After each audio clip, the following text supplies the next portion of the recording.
I want to talk about this Eric Gordon, Jae Crowder, KJ Martin thing that Shams Charania reported earlier this week. Strange deal, like strange idea for a deal. I will say that on Friday last week, I noted the idea of someone like a Jae Crowder to Milwaukee.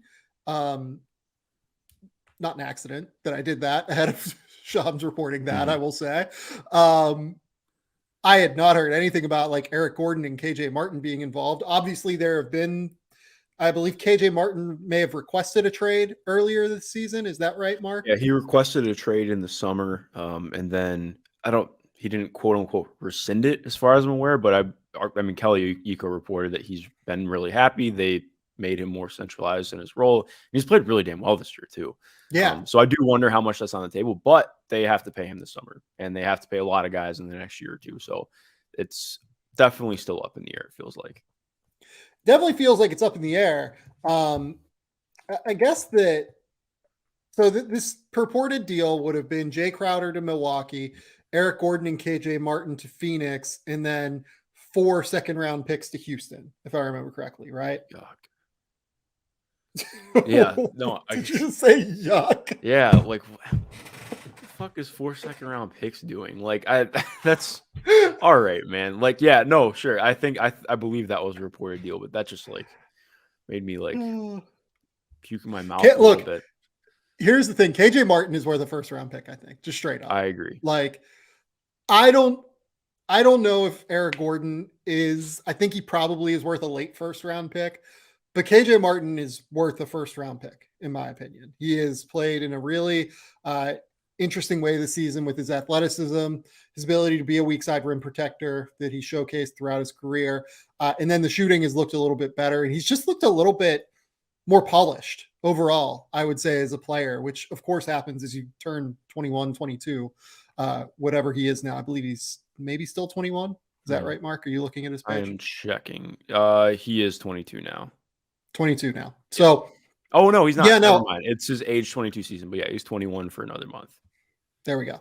I don't understand why they would move KJ unless he just wants to be moved, but there's no way you can move him for like the equivalent of like 2 second-round picks or like a second-round pick. I don't think. Like if you actually put him on the market, I think that someone will come with an interesting offer. Yeah. No, like honestly, if I'm the Bucks, I would rather trade for KJ than Jae. That's like, the thing. That's actually what I was going to ask you. Would you rather have KJ Martin or would you rather have Jae Crowder if you're a team trying to win a title this year? I think on that's where it gets a little tough because like I think Jae for what the Bucks need is probably who makes more sense. But for me, like I think if I'm the Bucks, like KJ, part of this is I'm biased because I love KJ Martin. I wrote like 3,000 words about him last year and why I thought he could be like I don't think he's ever going to be an all-star, of course, but like a guy who ends up being like an all-star level role player because again, like you mentioned, I think if the shot really comes around and it tends to be when he gets more minutes, the shot looks better. Like he really needs to be a volume guy. And I mean, like the handle's gotten a little bit tighter. He's gotten better at defending on the ball this year. He's doing all the things that make him a little bit more capable of playing the three. I still don't think he's fully there, but like you mentioned, I think I always look at this Bucks team as a team that needs more athleticism. Like they're very low on athleticism outside of what Giannis brings, and I think KJ would bring a ton of pop that I'd like to think Bud would be able to really work into the offense. I think that he would bring a lot that I like defensively too, allow them to have some more intriguing smaller lineups than what their small lineups typically tend to be. I just really like how he could look alongside them because he'd be getting easy stuff off of much easier stuff than he's getting in the Rockets offense right now. Again, like the shot really has to be there. So I think that's why there would be more pause on whether or not they would make the move for Jae or KJ, but I would heavily consider it. I think for them, I would rather have Jae. Yeah.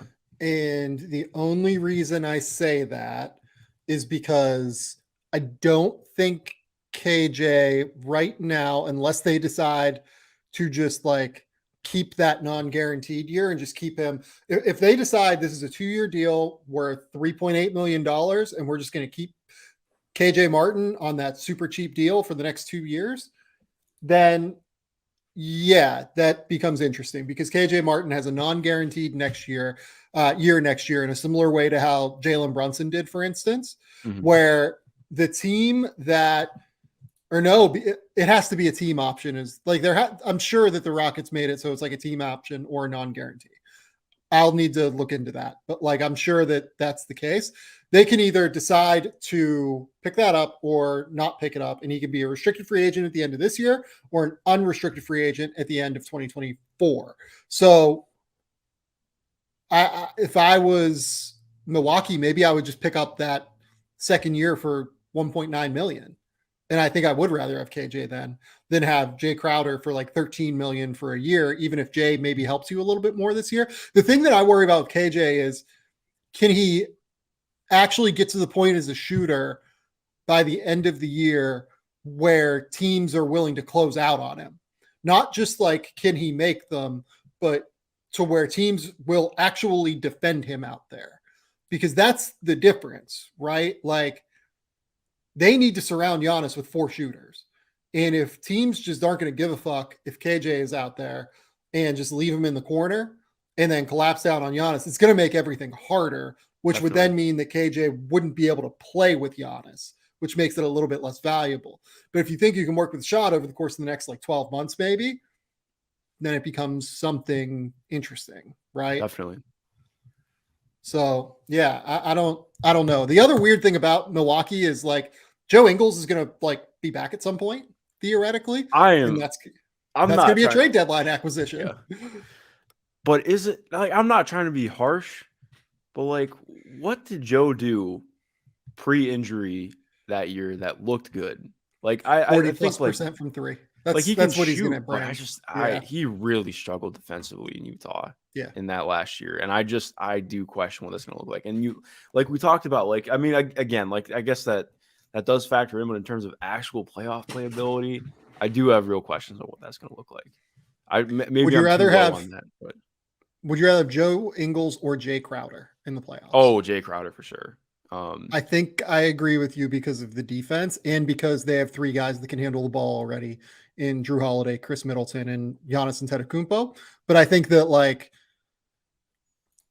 I think Jay is on that level now as a player.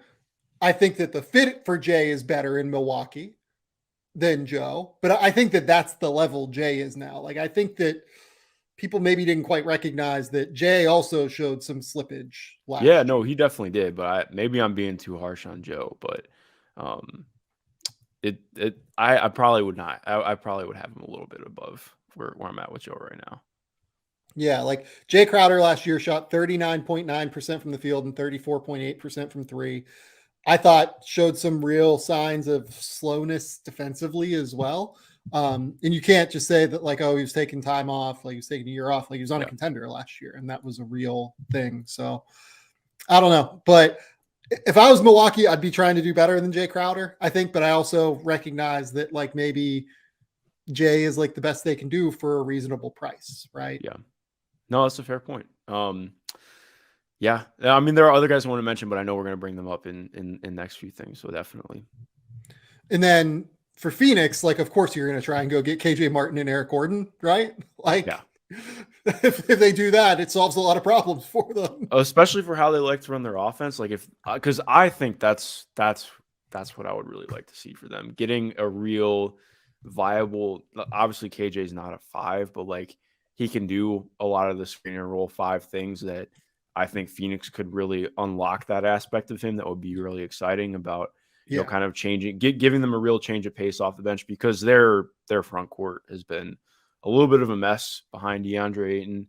Obviously more 4 or 5, not at the 3, but well, even outside of Londale as well. Yeah, I mean, because Jock's been okay. Yeah, Jock's been he's been fine, but like it's just again, like I think like getting to the point where you have like abilities to go like, okay, well, when Cam is back.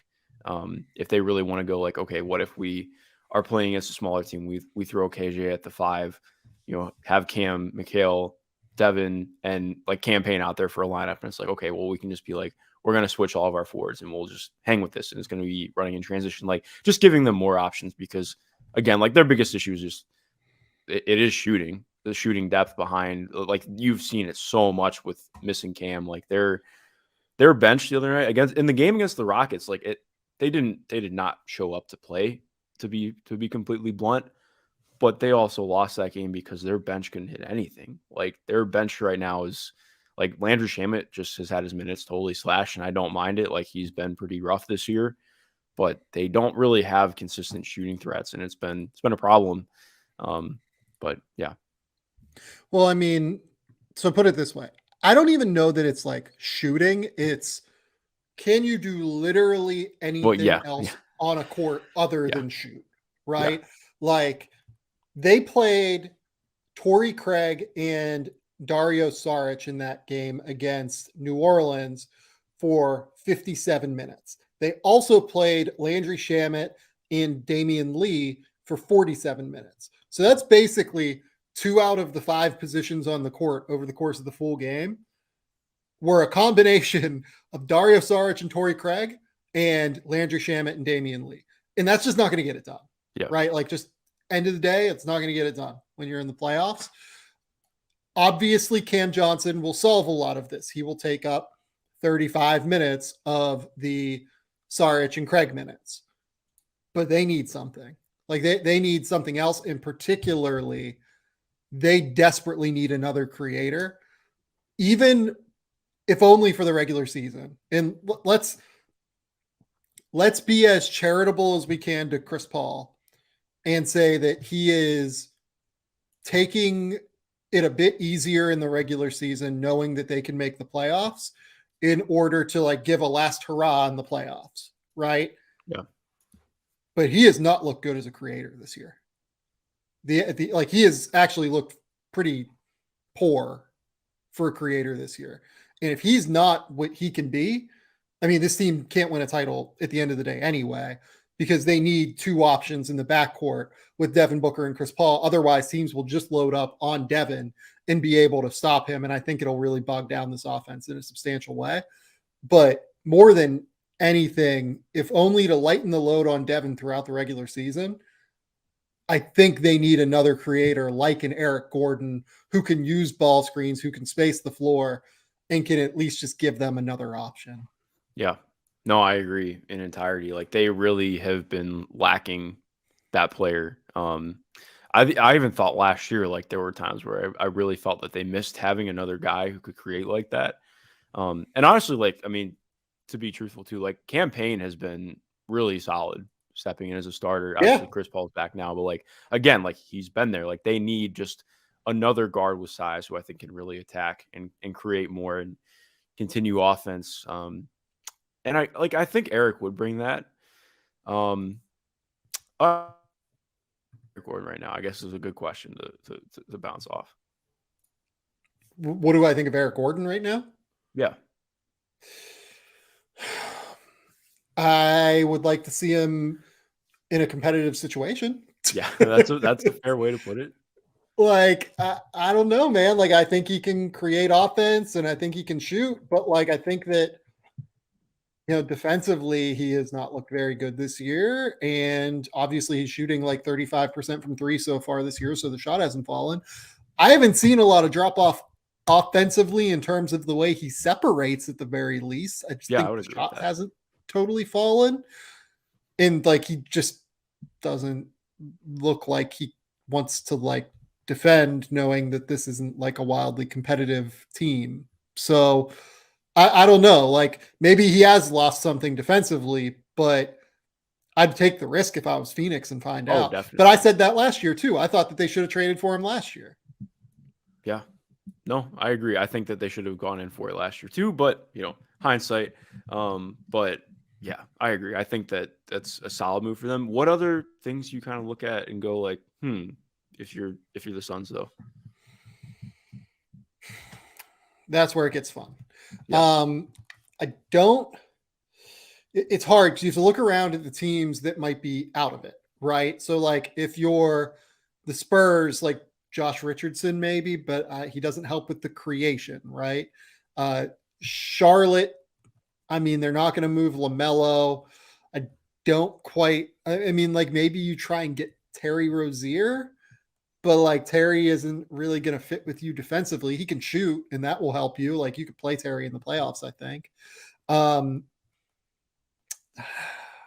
mean, I can't. It's hard to find the guy. Like it's truly hard to find the guy that like really lines up for them. Maybe like an Alec Burks or something like from Detroit could help. Yeah. And he's actually played pretty well.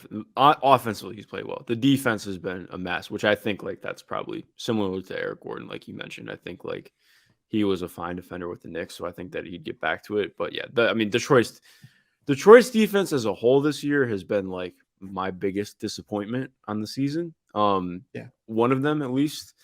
But yeah, I agree. Like I think he would do things that are beneficial. I think he could play, 15 to 20 minutes in a playoff game and be fine. But it's also like, okay, well, like how much is this moving the needle? Yeah. It's like it's a very fine line that I just don't really know how to parse through sometimes. So here's a name like DeLon Wright, I think would help them a little bit. DeLon has the hamstring injury right now and like hasn't played a crazy amount, but like 6'5", can create offense, good defender. Like, but again, he helps them more if Chris Paul is Chris Paul, not if Chris Paul is this diminished version of Chris Paul. Yeah. So